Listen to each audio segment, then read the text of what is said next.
북끝에서 흘러나온 검은 물이 역사를 기록한다고들 합니다. 하지만 그 검은 물이 기록되어야 할 사람을 집어삼킨다면 어떨까요?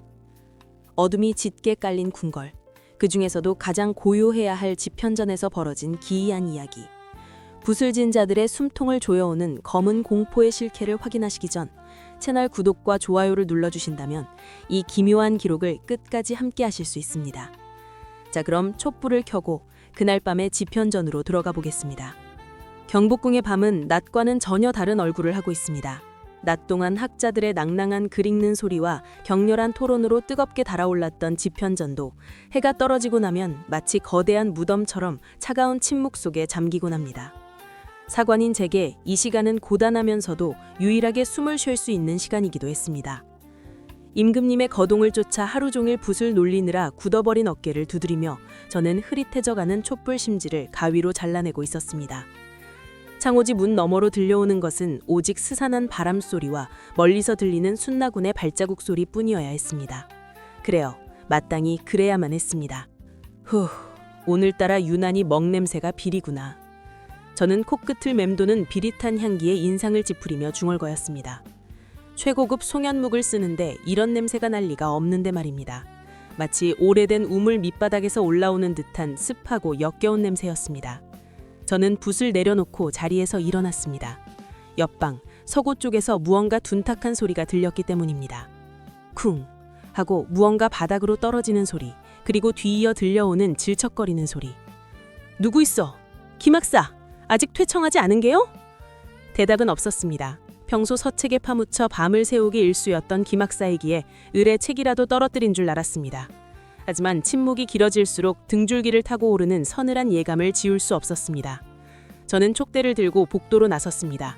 복도는 칠흑 같은 어둠에 잠겨 있었고 제가 든 촛불만이 위태롭게 흔들리며 긴 그림자를 만들어내고 있었습니다. 서고 문 앞, 문지방 아래로 검은 액체가 스며나오고 있었습니다. 처음엔 누군가 먹물을 엎지른 줄로만 알았습니다. 하지만 그 액체는 너무나도 끈적했고 촛불빛을 받아 기이할 정도로 번들거렸습니다. 김학사! 무슨 일인가? 먹을 엎질은... 문을 여는 순간 제 말문은 턱하고 막히고 말았습니다. 서고 안의 풍경은 제가 평생 보아온 그 어떤 참혹한 현장보다도 기괴했습니다. 방 한가운데 놓인 책상, 그 위에 엎드려 있는 사람, 김학사였습니다. 하지만 그는 단순히 잠든 것이 아니었습니다. 그의 고개는 기괴하게 꺾여 있었고 책상 위로, 아니 바닥으로 쏟아지고 있는 것은 피가 아니었습니다. 그것은 검디검은 먹물이었습니다. 이게 무슨... 저는 떨리는 손으로 촉대를 들어 그를 비쳤습니다. 비명조차 나오지 않았습니다. 김학사의 입은 턱이 빠질 정도로 크게 벌어져 있었고 그 안에서 끊임없이 검은 먹물이 콸콸 쏟아져 나오고 있었습니다. 마치 그의 내장기관이 모두 녹아 먹물이 되어버린 것처럼 말입니다. 이뿐만이 아니었습니다. 휑하게 뜨고 있는 그의 두 눈에서도, 귓구멍에서도 검은 액체가 흘러나와 그의 하얀 도포를 끔찍하게 물들이고 있었습니다. 방 안을 가득 채운 그 비릿한 냄새는 바로 이 먹물에서 나는 것이었습니다. 쇠비린내와 썩은 종이 냄새가 섞인 듯한 악취. 저는 헛구역질이 올라오는 것을 간신히 참으며 그에게 다가갔습니다. 김학사! 정신 차리게! 김학사! 어깨를 잡고 흔들었지만 그의 몸은 이미 싸늘하게 식어 뻣뻣했습니다. 손끝에 닿은 축축한 감촉에 소스라치게 놀라 손을 떼었습니다. 제 손바닥에도 검은 먹물이 묻어 있었습니다. 닦아내려 도포자락에 문질렀지만 그 검은 자국은 마치 살갗을 파고드는 것처럼 지워지지 않았습니다. 그때였습니다. 책상 위 김학사가 죽기 직전까지 필사하고 있던 종이가 눈에 들어왔습니다. 쏟아진 먹물의 절반쯤 젖어 있었지만 아직 젖지 않은 부분에는 그의 단정한 필체가 남아 있었습니다. 이건 사초가 아니잖아. 대체 뭘 적고 있던 거지? 왕실의 공식적인 기록도 경전의 내용도 아니었습니다. 그것은 알 수 없는 문양과 옛 문체가 뒤섞인 기이한 문서였습니다. 어둠이 혀를 깨물고 기록되지 않은 것들이 입을 연다. 알아볼 수 있는 문장은 그것뿐이었습니다. 두려움에 뒷걸음질 치려던 찰나 믿을 수 없는 광경이 제 눈앞에서 펼쳐지기 시작했습니다. 김학사의 입에서 쏟아져 나와 책상을 뒤덮은 흥건한 먹물이 마치 살아있는 생명체처럼 꿈틀거리는 것이었습니다. 말도 안 돼. 내 눈이... 내가 미친 것인가? 촛불이 요동쳤습니다. 바람 한 점 없는 밀폐된 방 안에서 불꽃이 미친 듯이 춤을 추기 시작했습니다. 책상 위의 먹물은 제멋대로 뭉쳤다 흩어지기를 반복하더니 종이 위로 기어 올라가고 있었습니다.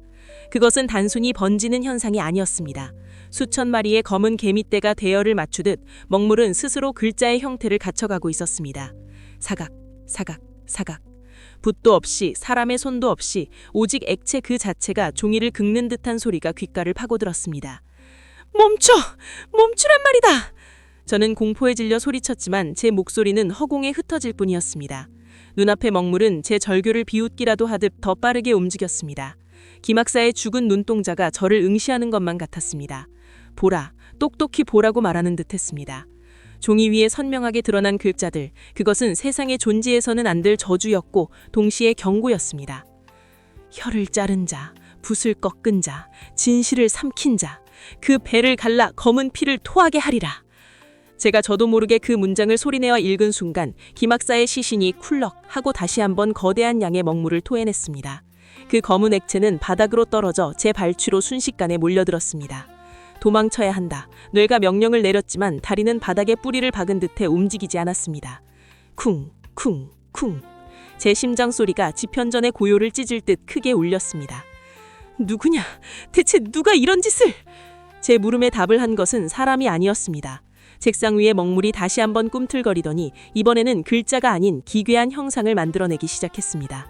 그것은 사람의 얼굴 같기도 했고 일그러진 짐승의 형상 같기도 했습니다. 촛불은 이제 꺼지기 일보 직전처럼 파르르 떨고 있었고 방 안의 어둠은 그 형상을 더욱 뚜렷하게 만들었습니다.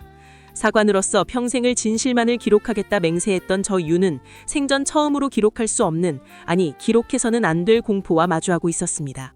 이 먹물은 김학사의 몸속에 있던 것이 아니라 어딘가 다른 곳에서 아주 깊고 어두운 심연에서부터 기어나온 것입니다. 이건 단순한 죽음이 아니야. 누군가 금기를 건드렸다. 저는 바들바들 떨리는 손으로 촛대를 꽉 쥐었습니다.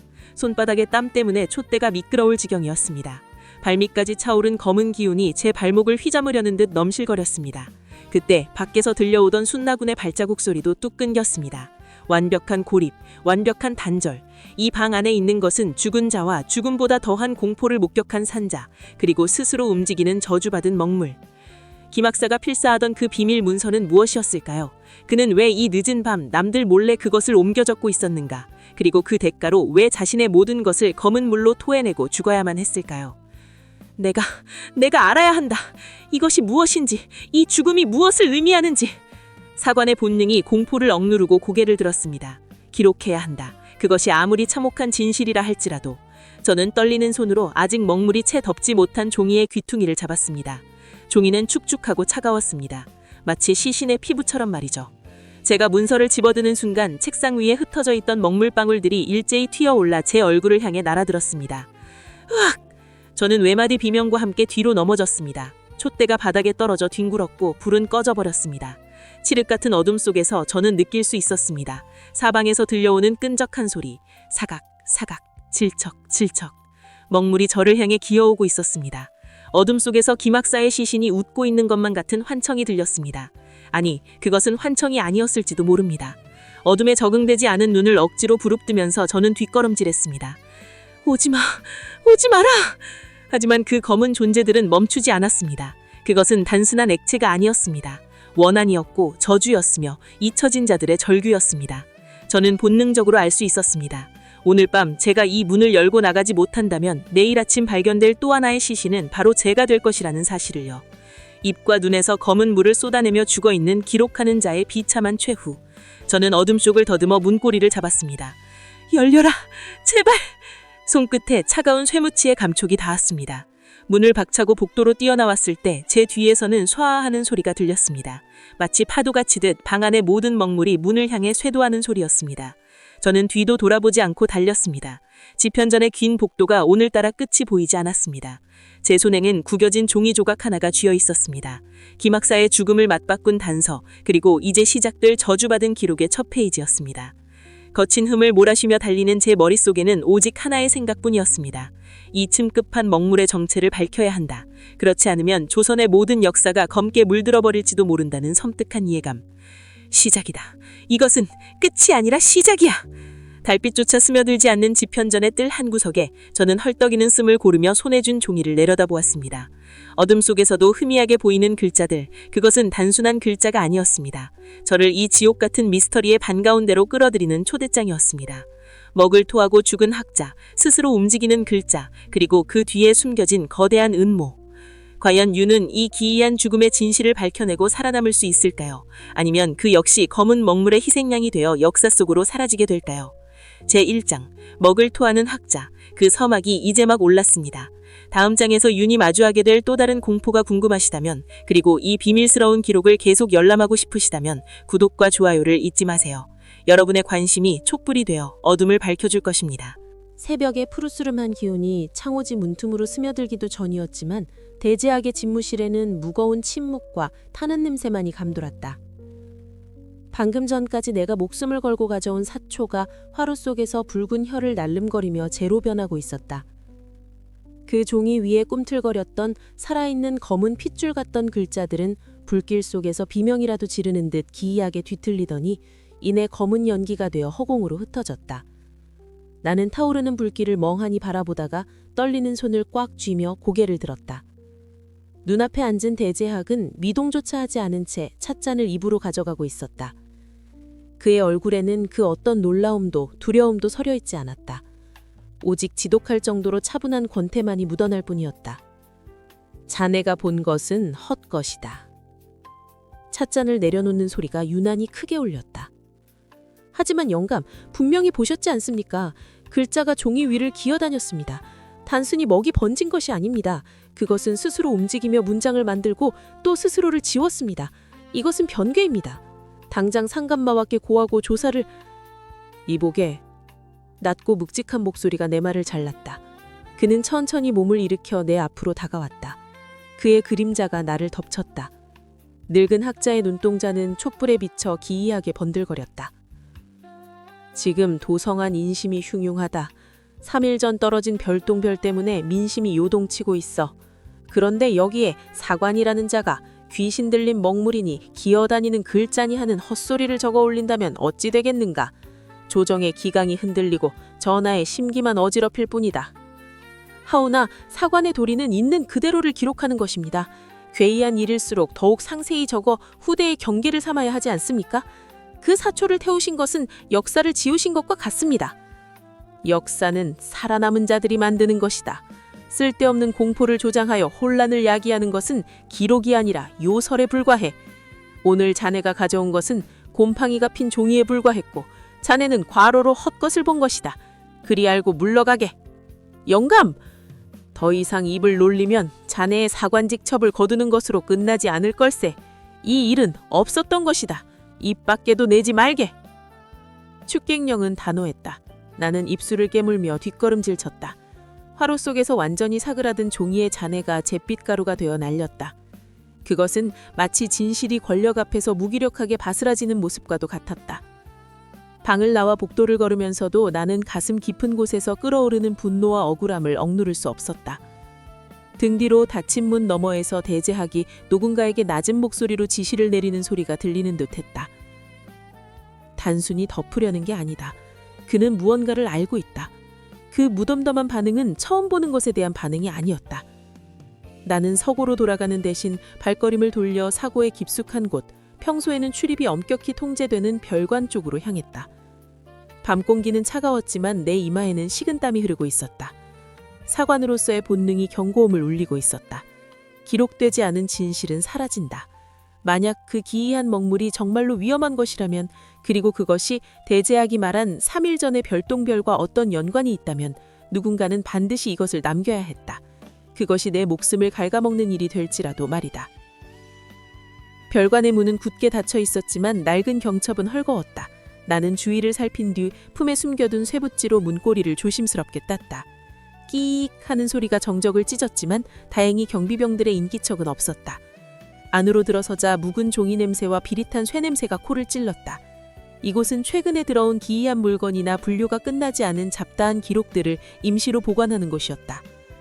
초롱의 불빛을 최대한 줄이고 서가 사이를 누웠다. 어둠 속에서 수천 권의 책들이 나를 내려다보고 있는 듯한 압박감이 느껴졌다. 나는 3일 전의 기록, 관상감에서 넘어온 일지를 찾기 시작했다. 손끝에 닿는 종이에 감촉이 서늘했다. 마침내 구석진 서가에서 유성 관측일지라고 적힌 얇은 책자를 발견했다.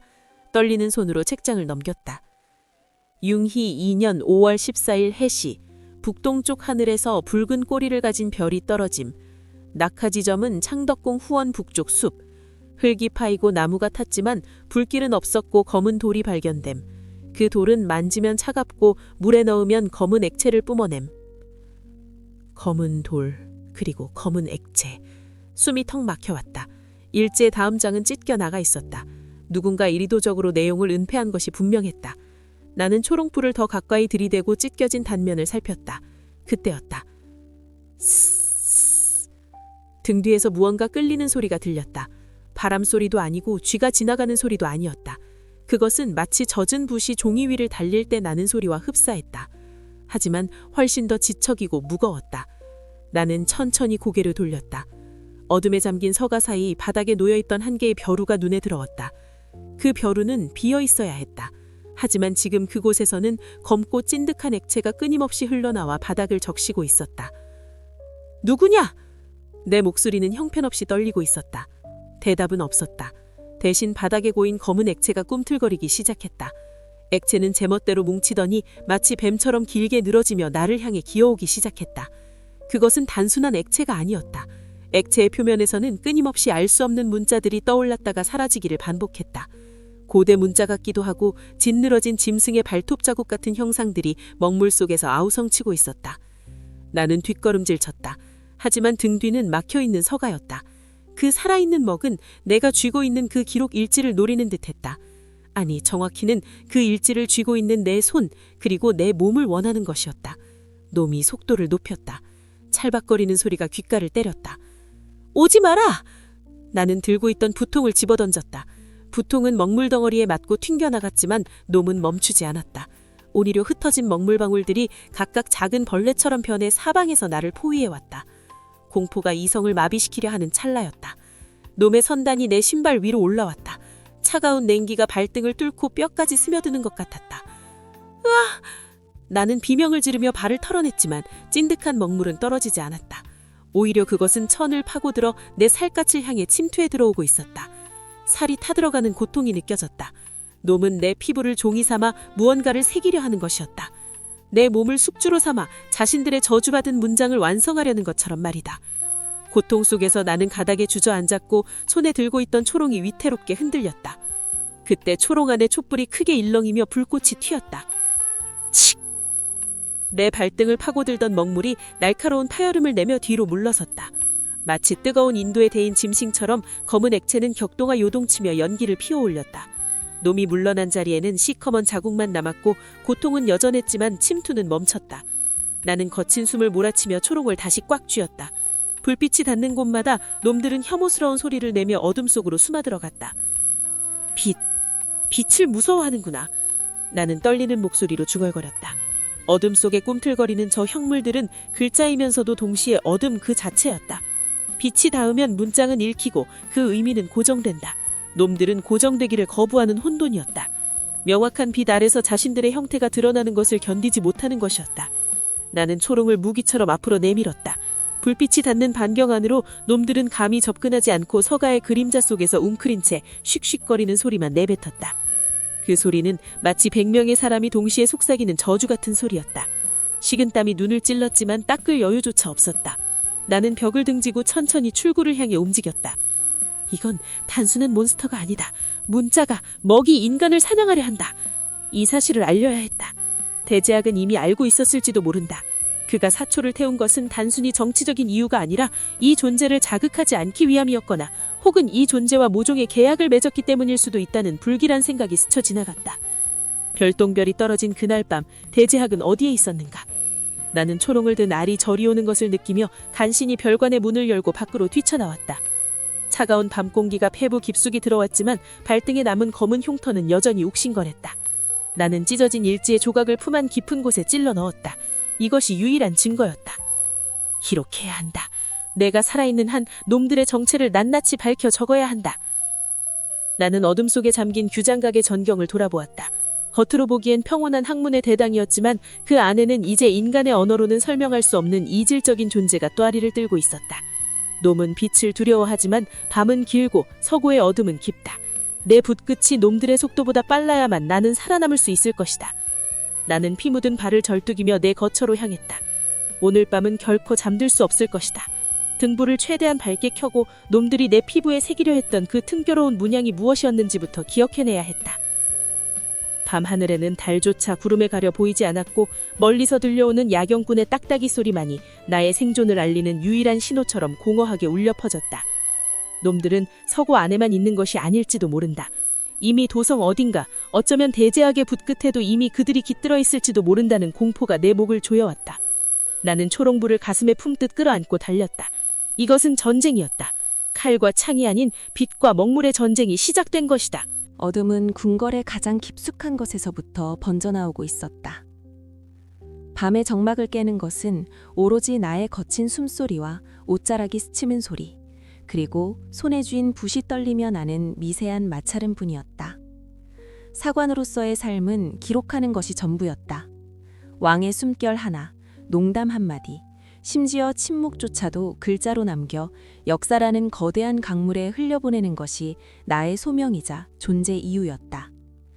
그러나 오늘 밤 나는 그 신성한 의무가 가장 큰 죄악이 될 수도 있다는 공포에 짓눌려 강령전의 은밀한 문턱을 넘고 있었다. 내관도 호위무사도 보이지 않았다. 오직 주상의 부름만이 차가운 밤바람에 실려 나에게 닿았을 뿐이다. 들라. 문의 창호지 너머로 들려온 목소리는 낮고 건조했다. 평소에 위험 있는 울림 대신 마치 오랫동안 알아놓은 환자처럼 쇠전하면서도 날카로운 긴장이 서려 있었다. 나는 마른 침을 삼키며 조심스럽게 문을 열었다. 방 안은 기이할 정도로 어두웠다. 왕의 처소라면 을에 밝혀져 있어야 할 수많은 촛불이 모두 꺼져 있었고 오직 주상의 앞 작은 탁자 위에 놓인 단 하나의 등불만이 위태롭게 흔들리고 있었다. 그 불빛은 방 안의 어둠을 몰아내기보다는 오히려 어둠이 얼마나 깊고 짙은지를 더욱 선명하게 보여주는 듯했다. 신윤, 주상의 부름을 받고 왔나이다. 가까이 오라, 더 가까이. 나는 무릎으로 기어가듯 주상에게 다가갔다. 어둠 속에서 드러난 주상의 얼굴은 내가 알던 성군 세종의 모습이 아니었다. 며칠 밤을 꼬박 세운 듯 눈밑이 검게 죽어 있었고 눈동자는 촛불이 아닌 허공의 어떤 지점을 뚫어지게 응시하고 있었다. 그 시선 끝에 무엇이 있는지 나는 감히 고개를 돌려 확인할 엄두조차 내지 못했다. 주상의 손에는 옥새 대신 낡고 해진 서책 한 권이 들려 있었는데 그 책은 글자가 적힌 것이 아니라 마치 먹물로 칠해버린 듯 검은 페이지들로 가득 차 있었다. 사관윤, 너는 붓을 들었느냐? 예, 전하. 사관은 잠을 잘 때도 붓을 놓지 않는 법이라 배웠습니다. 주상의 말씀을 한자도 빠짐없이 적어 후대에 남기는 것이 신의 목숨보다 중한 임무이옵니다. 나는 습관처럼, 아니 본능처럼 품에서 사초와 붓을 꺼내들었다. 먹을 갈 시간조차 없어 미리 적셔온 붓끝이 종이 위에서 떨렸다. 주상이 무슨 말을 하든 그것이 비록 헛소리라 할지라도 나는 적어야 했다. 그것이 이 조선을 지탱하는 힘이자 왕조차 두려워하는 사관의 권능이었다. 하지만 주상은 나의 붓을 보자마자 흠칫 몸을 떨었다. 마치 날카로운 칼날을 목격한 사람처럼 그의 눈동자에 공포가 스쳤다. 덮어라. 예? 사초를 덮고 붓을 내려놓으라 하였다. 전하, 사관은 왕과 독대할 때 반드시 기록을 남겨야 합니다. 그것은 선대 왕들께서도 지켜오신 법도이며 전하께서 가장 중요하게 여기시던 원칙이 아니옵니까? 기록되지 않은 말은 허공에 흩어질 뿐이나 기록된 말은 천년을 갑니다. 하오나 어찌하여 너의 그 붓이, 너의 그 먹물이 지금 우리를 죽일 수도 있다는 것을 모른단 말이냐? 주상의 목소리가 갑자기 높아졌다. 단순한 분노가 아니었다. 그것은 절박한 호소에 가까웠다. 나는 당황하여 붓을 멈췄지만 차마 내려놓지는 못했다. 주상은 떨리는 손으로 탁자 위에 등불을 가리켰다. 불꽃이 기묘하게 일렁였다. 바람 한 점 없는 방 안에서 불꽃은 위로 타오르는 것이 아니라 마치 누군가 빨아들이기라도 하는 듯 옆으로 길게 늘어지고 있었다. 그리고 그 그림자가 벽에 비쳤을 때 나는 숨을 멈췄다. 주상의 그림자 옆에 사람이 것이 아닌 또 다른 그림자가 어른거리고 있었기 때문이다. 형체는 없으나 분명히 존재하는 것. 그것은 마치 끈적한 기름처럼 벽을 타고 흐르고 있었다. 보이느냐? 저것은 귀신도 아니고 요괴도 아니다. 저것은 허공의 모방자다. 태초에 말씀이 있기 전 혼돈 속에 숨어있던 침자들이다. 허공의 모방자라 하셨나옵니까? 놈들은 형체가 없다. 소리도 없고 냄새도 없다. 놈들이 이 세상에 현현하기 위해 필요한 것은 단 하나다. 바로 인간의 인식이다. 우리가 놈들을 정의하고 이름을 붙이고 그 형태를 모사하는 순간 놈들은 비로소 실체를 얻는다. 나는 멍하니 주상을 바라보았다. 이해할 수 없는 말이었다. 학문을 숭하고 백성을 위해 새로운 글자를 만드신 분이 언어와 기록이 존재를 만들어낸다는 철학적 은유를 말씀하시는 것인가? 그러나 주상의 표정은 비유를 논하는 학자의 것이 아니었다. 전쟁터에서 적의 목을 베고 돌아온 장수보다 더 처절했다. 전하, 소신은 우매하여 그 뜻을 온전히 헤아리기 어렵습니다. 하오나 기록은 사실을 담는 그릇일 뿐입니다. 존재하지 않는 것을 적는다고 하여 그것이 진짜가 될 리 없지 않습니까? 네가 지금 붓을 들어 허공의 모방자라는 단어를 종이에 새기는 순간 저 벽의 그림자는 진짜로 금뚫거리며 너의 목을 조를 것이다. 네가 귀괴한 소리가 들린다고 적으면 이 방은 비명으로 가득 차게 될 것이다. 놈들은 인간의 지식과 언어를 막고 자란다. 놈들은 사초의 먹물을 피처럼 빨아 마시고 종이의 여백을 살점으로 삼아 태어난다. 주상은 거칠게 숨을 몰아쉬며 내 손에 들린 붓을 노려보았다. 나는 평생을 글과 싸워왔다. 백성이 자신의 뜻을 펴려하여 글자를 만들고 역사를 바로 세우려 수많은 책을 엮었다. 알미 곧 힘이라 믿었기 때문이다. 하나 유나, 어떤 알은 독이다. 어떤 지식은 모르는 것이 약이 아니라 아는 것이 곧 재앙이 되는 법이다. 놈들은 우리의 기록 본능을 이용한다. 우리가 무언가를 설명하려 하는 찰나의 틈을 파고든다. 그렇다면 지금 궁궐에서 일어나는 기이한 변고들이 모두 그것 때문이란 말씀이옵니까? 지편전 학사들이 실송되고 경회로의 물이 핏빛으로 변했다는 그 소문들조차? 그렇다. 누군가 그것을 보았고 누군가 그것을 기록하려 했기 때문이다.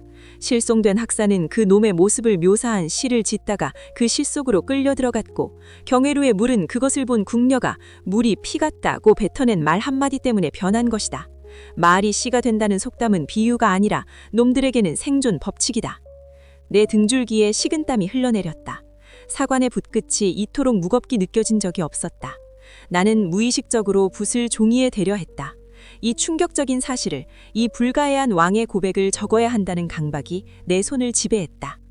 적지 마라! 주상이 내 손목을 낚아챘다.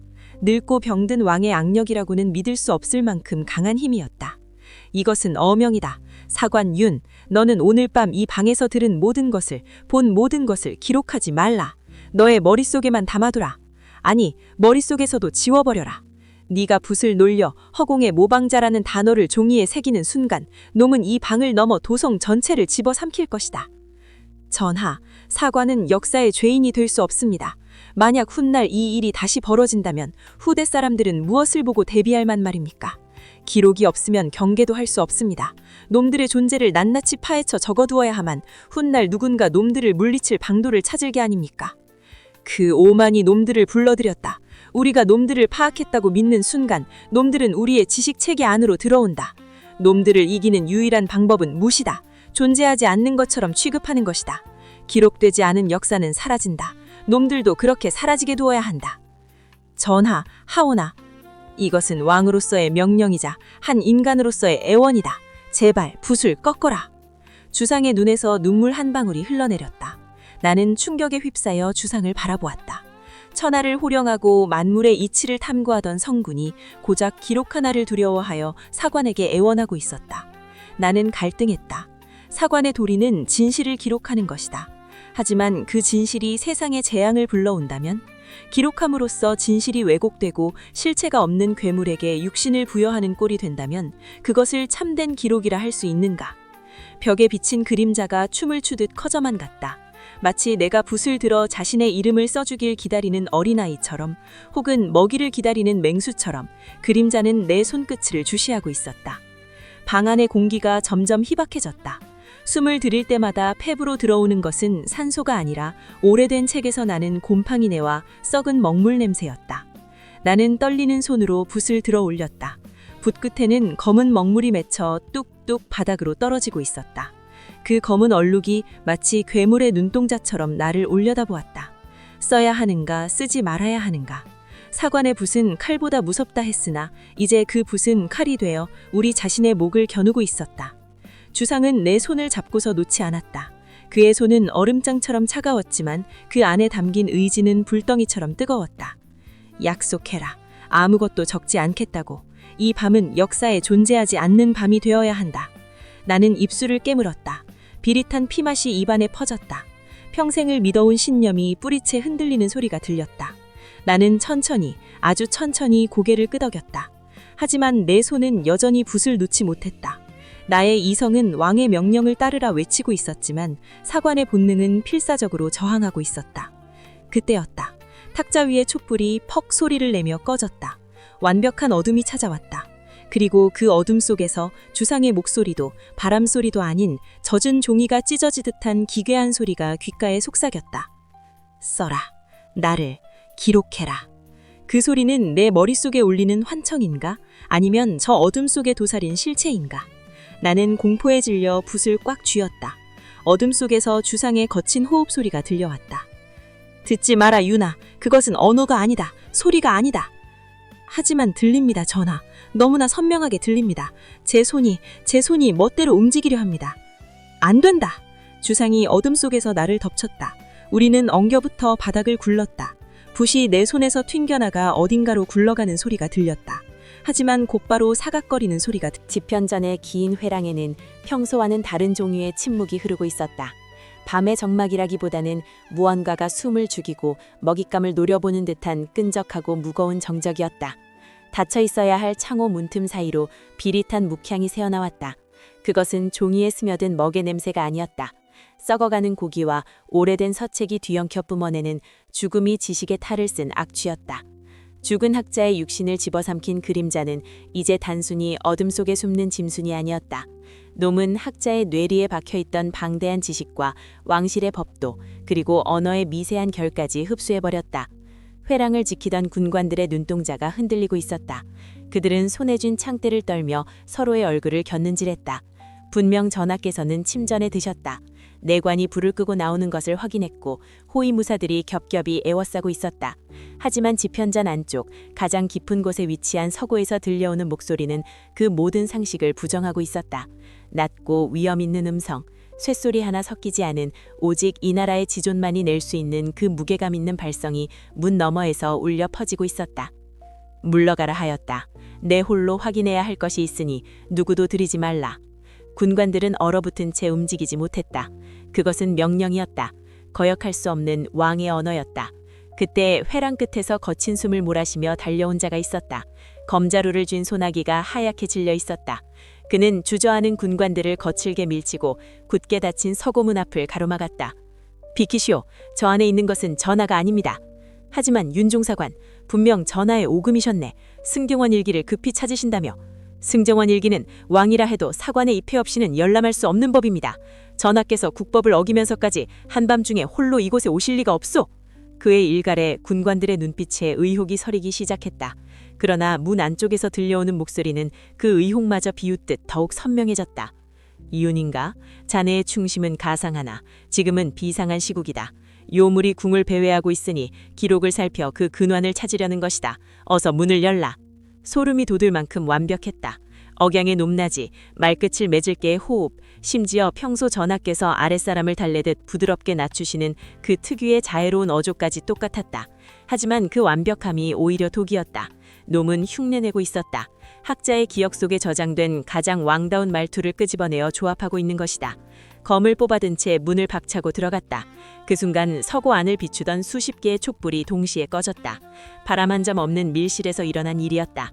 마치 어둠 자체가 살아있는 생물처럼 촛불을 집어삼킨 듯 했다.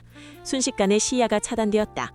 눈을 떴으나 감은 것과 다를 바 없는 칠흑 같은 암흑이 공간을 지배했다. 오직 청각과 검 끝에 닿는 공기의 흐름만이 유일한 감각이었다. 무례하구나. 어명을 어기고 검을 들고 들어오다니. 목소리는 정면, 서가들이 미루처럼 얽혀있는 중앙 탁자 쪽에서 들려왔다. 내 놈은 전하가 아니다. 어둠 뒤에 숨어 혓바닥을 놀리는 요물일 뿐이지. 그때였다. 또 다른 목소리가 어둠 속 서고의 구석진 기둥 뒤편에서 들려왔다. 검을 거두게 윤, 저것은 형체가 없다. 베어도 베어지지 않을 것이다. 심장이 곤두박질 치는 듯했다. 두 번째 목소리 또한 전하의 것이었다. 음색도 톤도 심지어 평소 전하께서 아랫사람을 달래듯 부드럽게 낮추시는 그 특유의 자애로운 어조까지 똑같았다. 시각 정보가 차단된 상황에서 오직 소리만으로 진짜와 가짜를 구별해야 했다. 식은땀이 등을 타고 흘러내렸다. 놈은 학자의 지식을 먹었다. 그렇다면 전하께서 쓰시는 어휘와 논리 구조까지 파악했을 것이다. 단순한 대화로는 구별할 수 없다. 혼란스러울 것이다. 허나 윤, 잘 듣거라. 저자는 지금 승정원 일기에 손을 대려고 하고 있다. 역사를 조작하여 놈들의 존재를 지우려는 수작이다. 당장 저자를 베라. 중앙에 있는 목소리가 명령했다. 논리 정연했다. 요물이 자신의 흔적을 지우려는 것은 타당한 추론이었다. 왕이라면 마땅히 역사의 보존을 최우선으로 여길 것이다. 하지만 구석에 있는 목소리가 차분하게 그러나 젖은 목소리로 말을 받았다. 아니다. 승정원 일기는 지킨다고 지켜지는 것이 아니다. 백성이 살아있어야 역사가 있는 법. 윤, 검을 휘두르지 말게. 섣불리 휘두른 칼날이 서거를 베고 그 불똥이 민가로 튀는 것을 나는 원치 않네. 두 목소리가 팽팽하게 맞서고 있었다. 중앙의 목소리는 대위와 명분을, 구석의 목소리는 안위와 염려를 이야기하고 있었다. 판단이 서지 않았다. 놈은 학자의 지식을 가졌다. 학자라면 문헌의 중요성을 누구보다 잘 알 터이다. 그렇다면 중앙의 목소리가 놈인가? 아니면 역사를 왜곡하려는 놈의 속성을 간파하고 방어하려는 진짜 전하의 목소리인가? 어둠 속에서 발자국 소리가 들리지 않았다. 놈은 바닥을 밟지 않고 유영하고 있었다. 윤, 시간이 없다. 놈이 일기를 펼치면 문자가 뒤틀릴 것이다. 사악한 먹물이 역사를 덮기 전에 어서 베라. 이것은 어명이다. 중앙의 목소리가 드급하게 외쳤다. 그 목소리에는 왕의 권위가 서슬퍼렇게 살아있었다. 명령에 복종하도록 훈련된 무인의 본능이 꿈틀거렸다. 당장이라도 검을 찔러놓고 싶은 충동이 일었다. 하지만 무언가 이질적이었다. 너무나 완벽한 군주의 명령, 한치의 망설임도 없는 그 단호함이 오히려 낯설었다. 윤, 두려워 말게. 네가 망설이는 것은 네가 눈이 어두워서가 아니라 네가 마음이 올바른 곳을 향하고 있기 때문이다. 나는 나의 백성이, 나의 신하가 어둠 속에서 길을 잃는 것을 보느니 차라리 내가 그 어둠에 먹히는 길을 택하겠네. 구석의 목소리는 떨리고 있었다. 그것은 공포 때문이 아니었다. 자신의 안위보다 어둠 속에서 혼란스러워할 부하를 먼저 걱정하는 애달픔이었다. 학자는 지식을 논하고 왕은 권위를 논한다. 하지만 성군은 사람을 논한다. 먹어치운 학자의 기억 속에는 왕의 권위와 법도는 있었을지 몰라도 한 인간으로서 짊어진 고뇌와 연민까지는 없었을 것이다. 놈은 왕의 목소리를 흉내낼 수는 있어도 왕의 마음까지 흉내낼 수는 없었다. 중앙의 목소리는 시종일관 역사와 기록, 어명을 이야기했다. 그것은 학자가 평생을 바쳐 지켜온 가치관이었다. 놈은 죽은 학자의 신념을 왕의 목소리로 뱉어내고 있는 것이다. 반면 구석의 목소리는 기록보다 사람을, 어명보다 이해를 구하고 있었다. 검을 고쳐 잡았다. 호흡을 멈추고 청각을 극도로 예민하게 다듬었다. 중앙에서 들려오는 목소리는 공기를 울리는 파동이 날카로웠다. 마치 쇠를 긁는 듯한 미세한 잡음이 섞여 있었다. 그것은 생대에서 나오는 소리가 아니라 수만 마리의 벌레가 날개를 비벼 만들어내는 흉내였다. 찾았다. 망설임은 끝났다. 몸을 낮추고 바닥을 박차고 중앙을 향해 쇄도했다. 어둠 속이었지만 확신은 빛보다 선명했다. 니놈의 혀는 너무 매끄러워. 진짜 왕의 말씀은 그렇게 가볍게 백성을 사지로 몰아넣지 않는다. 허공을 자르는 검격이 묵직한 무언가에 적중했다. 살을 베는 소리가 아닌 젖은 종이 뭉치를 찢어발리 듯한 파열음이 터져나왔다. 끄아! 전하의 목소리가 찢어지며 기괴한 비명으로 변했다. 수십 명의 사람이 동시에 지르는 듯한 짐승의 포효와 여인의 통곡이 뒤섞인 소름 끼치는 소리였다. 어둠 속에서 검붉은 액체가 튀는 것을 느낄 수 있었다. 놈은 고통에 몸부림치며 서가 위로 뛰어올랐다. 감히 일개 무관 따위가 지식을 능멸하고. 놈의 말투가 변했다. 더 이상 왕의 점잖은 어조가 아니었다. 놈이 삼킨 학자의 오만함과 괴물의 분노가 뒤섞여 터져나왔다. 등불을 켜라! 당장! 바깥을 향해 고함했다. 문이 열리고 횃불을 든 군관들이 들이닥쳤다. 붉은 불빛이 서고 안을 비추자 석가래 위에 붙어있는 기이한 형체가 드러났다. 사람의 형상을 하고돼 온몸이 검은 먹물로 뒤덮여 흘러내리는 괴물. 놈의 얼굴은 방금 전까지 전하의 용안이었지만 지금은 반쯤 뭉개져 눈도 코도 없는 매끄러운 덩어리로 변해 있었다. 그리고 서고 구석, 기둥 뒤편에는 창백하게 질린 진짜 왕이 서 계셨다. 융복 차림도 아닌 사맹을 위해 입은 소박한 선비의 옷차림이었다. 전하께서는 떨리는 손으로 가슴을 쓸어내리며 괴물이 아닌 나를 먼저 바라보셨다. 윤, 무사한가? 그 한마디에 모든 긴장이 풀리며 다리에 힘이 빠질 뻔했다. 저것이 진짜다. 괴물이 절대 흉내낼 수 없는 타인의 고통을 자신의 것으로 여기는 저 눈빛. 석가래 위의 괴물은 불빛을 견디지 못하겠다는 듯이 몸을 비틀었다. 놈의 몸에서 뚝뚝 떨어지는 검은 액체가 바닥에 닿을 때마다 가, 나, 다와 같은 뭉개진 글자 모양으로 퍼져나갔다. 놈은 단순한 괴물이 아니었다. 문자를 먹고 소리를 훔쳐 세상을 혼란에 빠뜨리려는 언어의 망령이었다. 놓쳐서는 안 된다. 저것이 밖으로 나가 내 목소리로 백성을 현혹한다면 이 나라는 걷잡을 수 없는 혼란에 빠질 것이다. 전하의 목소리는 단호했지만 그 속에 담긴 두려움은 숨길 수 없었다. 당신의 목소리가 무기가 되어 백성을 해칠 수도 있다는 사실. 그것은 왕에게 죽음보다 더한 공포였을 것이다. 괴물은 기괴한 웃음소리를 흘렸다. 그것은 방금 전까지 흉내냈던 왕의 웃음소리와 같았지만 그 안에는 조롱과 멸시가 가득 차 있었다. 소용없다. 나는 이미 보았다. 너희가 만들려는 그 글자들을. 그것이 세상에 나오면 고귀한 지식은 천한 것들의 입에 오르내리며 더러워질 것이다. 내가 막을 것이다. 네 목소리로, 네 얼굴로. 놈은 순식간에 창호문을 뚫고 밖으로 달아났다. 어둠 속으로 사라지는 놈의 뒷모습은 마치 쏟아진 먹물처럼 흩어졌다 다시 뭉쳤다. 놈이 사라진 자리에 남은 것은 찢어진 문종이와 바닥에 흩뿌려진 검은 얼룩순이었다. 추격하라! 궁 밖으로 나가게 해서는 안 된다! 나의 외침에 군관들이 우르르 밖으로 달려나갔다. 하지만 전하께서는 움직이지 않으셨다. 바닥에 떨어진 검은 액체, 글자 모양으로 말라붙은 그 흉측한 흔적을 내려다보고 계셨다. 윤, 제존아, 놈은 알고 있었다. 내가 무엇을 만들고 있는지, 그리고 그것을 두려워하고 있다. 전하의 눈빛이 변했다. 공포는 사라지고 그 자리에 서늘한 결의가 들어찼다. 놈이 두려워한다는 것은 우리가 가는 길이 옳다는 증거다. 목소리를 빼앗긴다고 해도 상관없다. 글자는 남을 것이니 나의 목소리가 놈에게 더럽혀진다고 해도 내가 만든 글자가 백성의 목소리가 되어줄 것이다. 어둠이 거친 서고 안에 전하의 목소리는 더 이상 떨리지 않았다. 그것은 가짜가 흉내낼 수 없는 영혼이 실린 진정한 왕의 연어였다. 나는 검을 거두고 깊이 고개를 숙였다. 놈은 왕의 목소리를 훔쳐 달아났지만 오히려 그 때문에 왕은 자신의 목소리가 무엇을 위해 존재해야 하는지 더욱 명확히 깨달은 듯했다. 밤은 아직 깊었고 목소리를 잃어버린 어둠 속의 추격은 이제 막 시작되려 하고 있었다. 창호지 문틈으로 스며드는 바람조차 숨을 죽인 듯한 밤이었다. 경복궁 깊숙한 곳, 평소라면 서책과 문서가 산처럼 쌓여 있어야 할 임시 서고는 기이할 정도로 텅 비어 있었다. 아니, 비어 있는 것이 아니었다. 방 안 가득 채워진 것은 오직 백지였다. 바닥에도 벽면에도 천장까지도 글자가 단 한자도 적히지 않은 순백의 한지가 도배되어 있었다.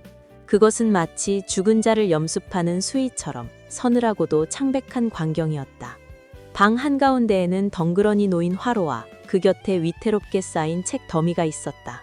승정원 일기, 왕의 숨소리까지 기록한다는 조선 최고의 기록물이었으나 지금 그 책들은 검붉은 얼룩으로 뒤덮여 흉물스러운 냄새를 풍기고 있었다. 썩은 물비린내와 타담한 짐승의 누린내가 뒤섞인 악취가 코를 찔렀다. 기름통을 든 내 손이 미세하게 떨리고 있었다. 이것은 단순한 책이 아니었다. 선대 왕들의 업적과 과오, 신료들의 충언과 간계, 그날그날의 날씨와 별의 움직임까지 담긴 역사의 살점이었다. 이것을 태운다는 것은 내 자신이 기록관으로 쌓아온 평생의 업을 부정하는 일과도 같았다. 망설이지 마라. 낮고 단단한 목소리가 내 어깨를 짓누르던 죄책감을 파고들었다. 주상전하께서는 뒷짐을 진 채 그 흉측하게 오염된 일기들을 내려다보고 계셨다. 용포자락은 흙먼지로 더러워져 있었으나 밤새 이어진 사투로 눈밑이 검게 패여 있었으나 그 눈빛만은 횃불보다 뜨겁게 타오르고 있었다. 놈은 의미에 기생한다. 놈이 이 세상에 발을 붙일 수 있는 닻은 바로 기록된 정의들이다. 그렇기에 우리는 놈에게 아무런 의미도 없는 공허를 선물하려는 것이다. 전하의 시선이 사방을 둘러싼 백지를 훑었다. 글자가 없으면 의미도 없다. 의미가 없으면 놈은 길을 잃는다. 우리는 놈이 또아리를 트고 있는 저 오염된 일기장들을 미끼로 던져놓고 놈이 이곳에 당도하는 순간 사방을 무의미의 감옥으로 가둬버릴 작정이었다. 이것은 글자를 사랑하여 백성에게 소리를 내어주신 임금이 글자를 태워 괴물을 죽여야 하는 아이러니한 형장이었다. 준비가 되었습니다, 전하. 놈이 오고 있습니다. 바닥에 귀를 대지 않아도 알 수 있었다. 서고 밖에 어둠이 일렁이고 있었다. 문풍지가 바르르 떨리더니 이내 축축한 검은 액체가 문지방을 넘어 스며들어오기 시작했다. 그것은 그림자처럼 납작하게 기어오다가도 순식간에 부풀어 오르며 형체를 갖추려 했었다. 놈이 웃다. 지편전의 학자들을 삼키고 경회로의 연못을 검게 물들였던 그 먹물 괴물. 놈은 방 안에 들어서자마자 멈칫했다. 사방이 온통 백지인 탓이었다. 놈은 본능적으로 글자를 찾아 자신이 딛고 설 개념을 찾아 헤맸지만 벽면을 기어오르던 검은 촉수들은 미끄러지듯 바닥으로 곤두박질 쳤다. 놈에게 백지는 발을 디딜 수 없는 늪이자 허공이었다. 당황한 기색이 역력한 검은 덩어리가 유일하게 의미를 가진 곳, 방 중앙의 승정원 일기 더미로 쇄도했다. 그곳이 놈의 본거지이자 유일한 피난처였기 때문이었다. 지금이다! 불을 놓아라! 전하의 호령이 떨어짐과 동시에 나는 미리 준비해둔 기름을 책 더미 위로 쏟아부었다. 그리고 품에서 부싯돌을 꺼내 힘껏 내리쳤다. 탁! 타닥! 불꽃이 튀는 찰나의 순간 놈이 나를 보았다. 아니, 놈의 몸체에서 수십 개의 눈알 같은 형상이 떠오르며 나를 응시했다. 그것은 분노였고 동시에 공포였다. 불똥이 기름에 닿자마자 화르륵 소리와 함께 맹렬한 불길이 치솟았다. 붉은 혀가 검은 먹물을 핥아 올렸다. 그 순간이었다. 윤검열, 자네가 어찌? 비명이 아니었다. 그것은 사람의 목소리였다. 불길 속에서 들려온 것은 괴물의 괴성이 아니라 너무도 익숙하고 그리운 목소리였다. 나는 쥐고 있던 기름통을 놓칠 뻔했다. 박학사님! 얼마 전 괴물에게 잠식되어 흔적도 없이 사라졌던 박팽년 학사의 목소리였다. 불길에 휩싸인 검은 덩어리가 꿈틀거리며 사람의 형상을 빚어내려 했었다. 일렁이는 불꽃 사이로 일걸어진 얼굴들이 보였다가 사라지기를 반복했다. 박학사님뿐만이 아니었다. 성상문, 하위지, 내가 존경하고 따르던 지편전의 동료들, 괴물에게 먹혀버린 그들의 목소리가 합창처럼 터져나왔다. 뜨겁네, 윤검열. 이리도 뜨거워. 자네가 기록을 중시하는 사관이면서 어찌 역설을 불태우려 하는가? 이 책들을 태우면 우리도 사라지네. 우리가 남긴 문장이, 우리가 밝힌 도리가 모두 재가 되어 사라진단 말일세. 살려주게. 제발 불을 꺼주게. 이것은 살인이야. 역사를 죽이는 것은 곧 우리를 2번 죽이는 것이야. 귀를 막고 싶었다. 죄책감이 가슴을 난도질했다. 그들의 말이 맞았다. 승정원 일기에는 그들의 숨결이, 그들이 밤새워 고민하던 국정의 논의가 고스란히 담겨 있었다. 저것을 태우면 그들이 이 세상에 존재했다는 증거마저 영영 사라질 것만 같았다. 내 손이 망설임의 허공을 방황했다. 놈은 그 틈을 놓치지 않았다. 검은 촉수 한 가닥이 불길을 뚫고 나와 내 발목을 휘감으려 했다. 현혹되지 마라! 천둥 같은 호통이 방안을 울렸다. 전하께서 내 앞을 가로막고 서셨다. 전하의 손에는 어느새 곁에 있던 장검이 들려 있었다. 왕이 칼을 드는 것은 법도에 어긋나는 일이나 지금 전하께서는 어떤 무인보다 더 비장하게 검을 겨누고 계셨다. 저것은 내 동료가 아니다. 그것은 그전 그들이 남긴 기록을 흉내내는 껍데기일 뿐이다. 네가 아는 학자들은, 네가 존경하던 선비들은 글자 몇 줄에 얽매이어 구차하게 목숨을 비걸할 위인들이 아니다. 전하의 일갈에 정신이 번쩍 들었다. 그렇다. 박학사님은, 성학사님은 목에 칼이 들어와도 뜻을 굽히지 않을 뿐들이었다. 자신의 안위보다 역사의 진실을 더 귀하게 여기던 이들이었다. 저렇게 흉측한 몰골로 역사를 볼모삼아 목숨을 구걸하는 것은 그들에 대한 모독이었다. 어찌 왕이 되어 기록을... 으악! 전하께서 칼을 휘둘러 내 발목을 노리던 촉수를 잘라내셨다. 잘려나간 검은 덩어리가 바닥의 백지 위에서 고통스럽게 꿈틀거리다 증발하듯 사라졌다. 백지가 놈의 존재를 거부하고 있었다. 윤희! 무엇을 하느냐? 더 부어라! 남김없이 태워라! 나는 이를 아껴물었다. 눈가에 고인 눈물이 열기에 말라 비틀어졌다. 바닥에 떨어진 기름통을 다시 쥐어들었다. 그리고 불길 속에서 아우성치는 내 스승과 벗들의 목소리를 향해 남은 기름을 모조리 쏟아부었다. 송구하옵니다. 정말로 송구하옵니다. 허라, 이것이 제가 드릴 수 있는 마지막 예우입니다. 기름이 쏟아지자 불길은 천장까지 닿을 듯 맹렬하게 타올랐다. 승정원 일기의 종잇장이 검게 말려 들어가며 바스라졌다. 종이 위에 적혀 있던 수만 개의 글자들, 왕이라는 글자, 신하라는 글자, 국가라는 글자들이 불길 속에서 해체되었다. 의미가 사라지자 형체도 무너졌다. 안 돼! 멈춰! 역사가! 기억이! 괴물의 목소리는 이제 20명의 합창이 아닌 찢어지듯한 쇠굵은 소리로 변해갔다. 그것은 더 이상 인간의 언어가 아니었다. 의미를 잃어버린 비명, 존재의 기반이 무너져 내리는 단말류였다. 검은 덩어리는 불길 속에서 끊임없이 팽창하다가 수축하기를 반복했다. 마치 터져버릴 듯 부풀어 오르던 놈의 몸통이 기록들이 재가 됨에 따라 급격히 쪼그라들었다. 검은 연기가 방 안을 가득 메웠다. 매캐한 연기 속에서도 전하와 나는 물러서지 않았다. 책 속이 타는 냄새는 지독했다. 그것은 마치 사람 살 타는 냄새처럼 역겨웠으나 동시에 기묘한 해방감을 주었다. 과거의 기록이 불타오르면서 그 기록에 기생하던 악의 고리도 함께 끊어지고 있었다. 얼마나 지났을까? 귓가를 찢을 듯 울리던 비명이 잦아들었다. 불길도 먹을 것을 다 먹어치운 맹수처럼 사그라들고 있었다.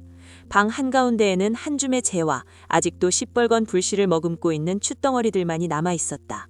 그 위로 검은 아지랑이 같은 것이 피어오르더니 창호지 틈으로 빠져나가는 바람에 흩어져 버렸다. 완전히 소멸한 것인지 아니면 잠시 물러난 것인지는 알 수 없었다. 하지만 적어도 오늘 밤 놈을 이 세상에 묶어두고 있던 가장 강력한 닷 하나는 끊어졌다. 나는 다리에 힘이 풀려 주저앉아 버리고 말았다. 재투성이가 된 바닥에 손을 짚으자 아직 식지 않은 열기가 손바닥을 데웠다. 끝난 것입니까? 목소리가 갈라져 나왔다. 전하께서는 검을 바닥에 내려놓으시고는 불타버린 승정원 일기의 잔해를 묵묵히 바라보고 계셨다. 그 표정은 승리자의 것이 아니었다. 자식을 잃은 아비의 얼굴과도 같았다. 우리는 오늘 역사를 태웠다. 전하의 목소리는 허공에 흩어지는 연기처럼 허무했다. 후대가 우리를 광인이라 기록할지도 모른다. 기록을 수호해야 할 왕과 사관이 제 손으로 국사를 잿더미로 만들었다고 손가락질할지도 모른다.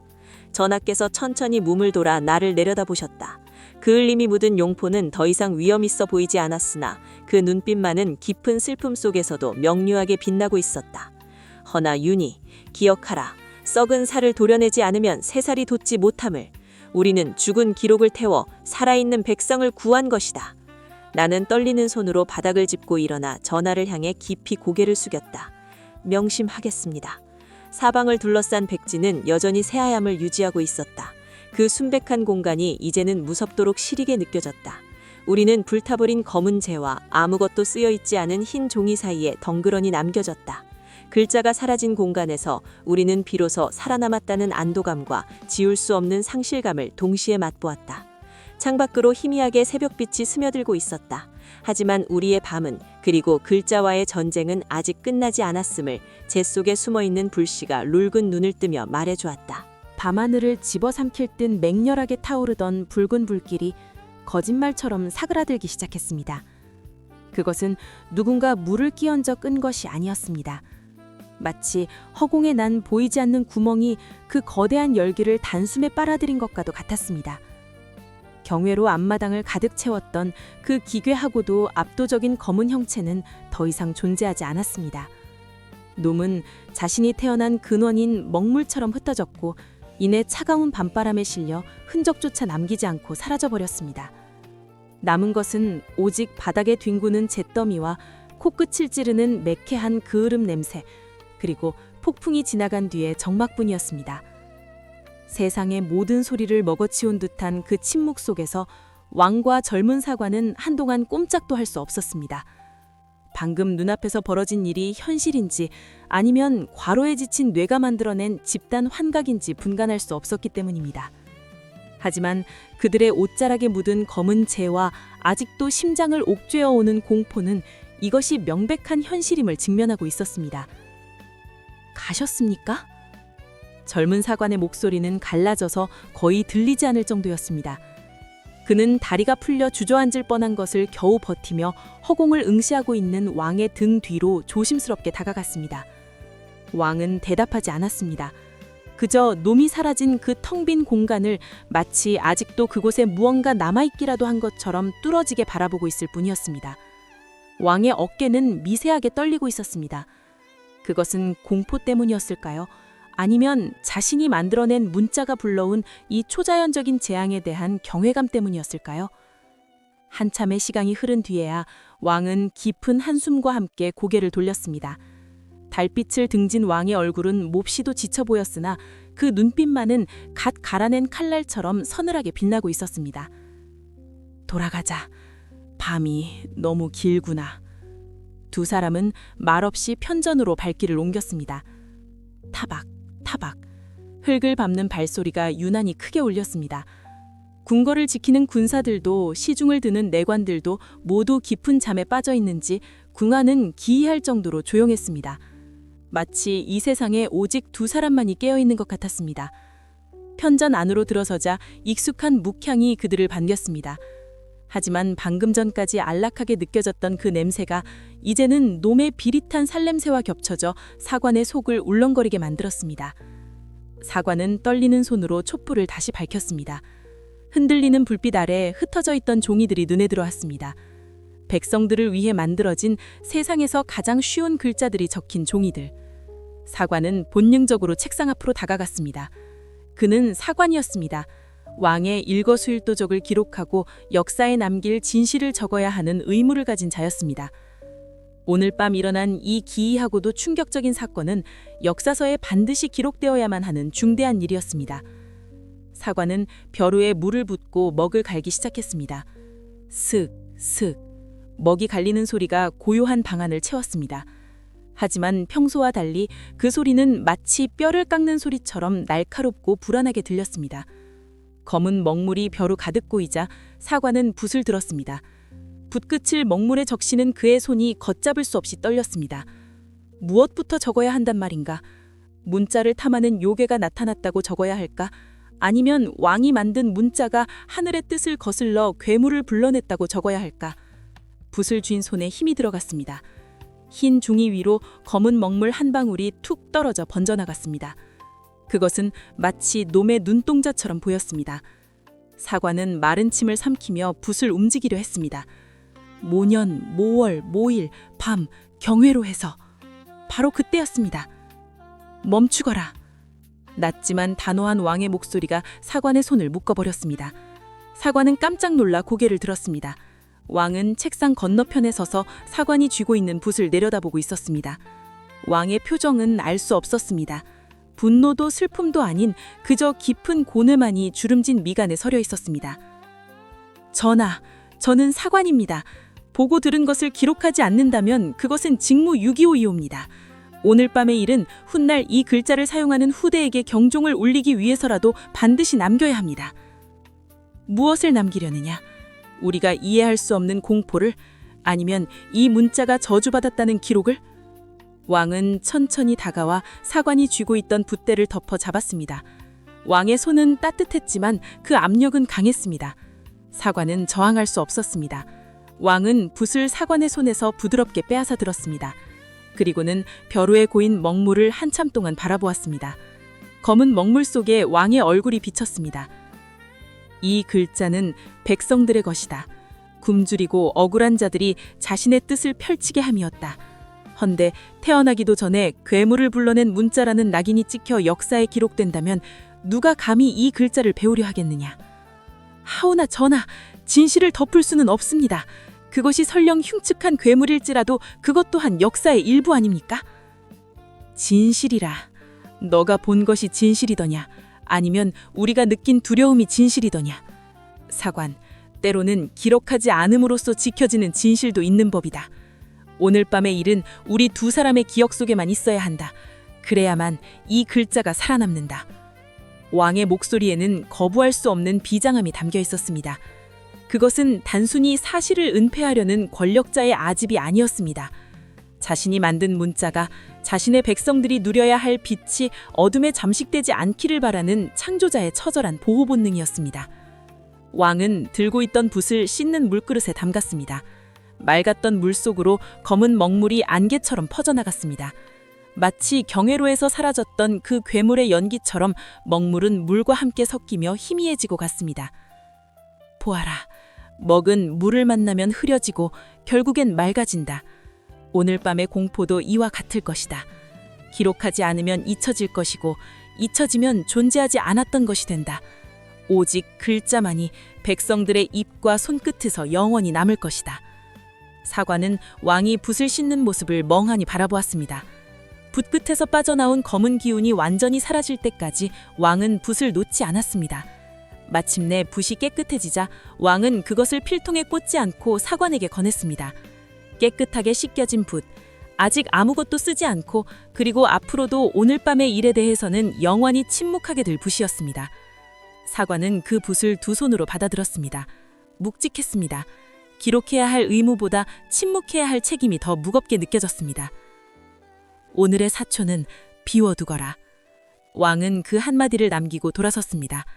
촛불 그림자가 왕의 긴 옷자락을 따라 흔들렸습니다. 사관은 왕이 침전으로 사라질 때까지 고개를 숙이고 있었습니다. 다시 정적이 찾아왔습니다.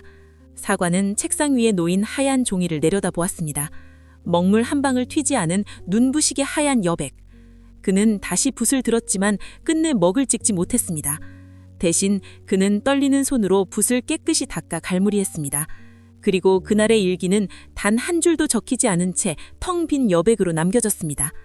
그 여백은 침묵이었으나 동시에 가장 웅변적인 기록이기도 했습니다. 세월은 유수와 같이 흘러갔습니다. 그날 밤의 젊은 사관은 이제 백발이 성성한 노인이 되었습니다. 그의 얼굴에는 세월의 골짜기 깊이 패었고 붓을 쥐던 손은 이제 지팡이를 짚기에도 버거울 만큼 약해졌습니다. 노인은 왕실 서고의 깊숙한 곳에 먼지 쌓인 책상 앞에 앉아 있었습니다. 촛불 하나에 의지한 채 그는 떨리는 손가락으로 오래된 실록의 책장을 넘겼습니다. 바스락거리는 종이 소리가 고요한 서고를 채웠습니다. 수많은 글자들이 빼곡히 적힌 페이지들을 지나 마침내 그의 손이 멈춘 곳은 어느 특정 날짜의 기록이었습니다. 그곳에는 아무것도, 글자 하나, 점 하나 찍히지 않은 완벽한 공백이었습니다. 다른 날들의 기록이 왕의 업적과 나라의 대소사로 가득 차 있는 것과 달리 그날의 페이지는 마치 누군가 의도적으로 도려낸 시간처럼 하얗게 비어 있었습니다. 노인은 그 하얀 여백을 주름진 손바닥으로 천천히 쓸어보았습니다. 종이의 거친 질감이 손끝에 전해져 왔습니다. 지키셨군요, 전하. 노인의 눈가에 물기가 맺혔습니다. 그는 알고 있었습니다. 이 빈 페이지가 바로 세상에 나온 훈민정음이 얼마나 위태롭고 두려운 밤을 견뎠는지를 증명하는 유일한 증거라는 것을. 그리고 그날 밤 그들이 선택한 침묵 덕분에 지금 창밖의 저작거리의 아이들이, 안약들이, 노비들이 자유롭게 글을 쓰고 읽을 수 있게 되었다는 것을. 노인은 밖에서 들려오는 희미한 글 읽는 소리에 귀를 기울였습니다. 그것이 어떤 괴물의 포효보다 강하고 어떤 기록보다 선명한 역사의 증명이었습니다. 역사는 기록된 것들의 집합이라고 사람들은 말합니다. 하지만 때로는 기록되지 않은 여백 속에 더 거대하고 무거운 진실이 숨어 있기도 합니다. 붓을 꺾고 침묵을 선택했던 그날의 결단이 없었다면 우리는 지금 서로의 마음을 전하는 이 아름다운 글자를 갖지 못할 수도 있을 것입니다. 노인은 천천히 실록을 덮었습니다. 텅 빈 페이지는 다시 어둠 속으로 묻혔지만 그 공백이 지켜낸 위대한 유산은 세상 밖에서 찬란하게 빛나고 있었습니다. 가장 위대한 진실은 때로 잊혀짐으로써 완성되는 법이지.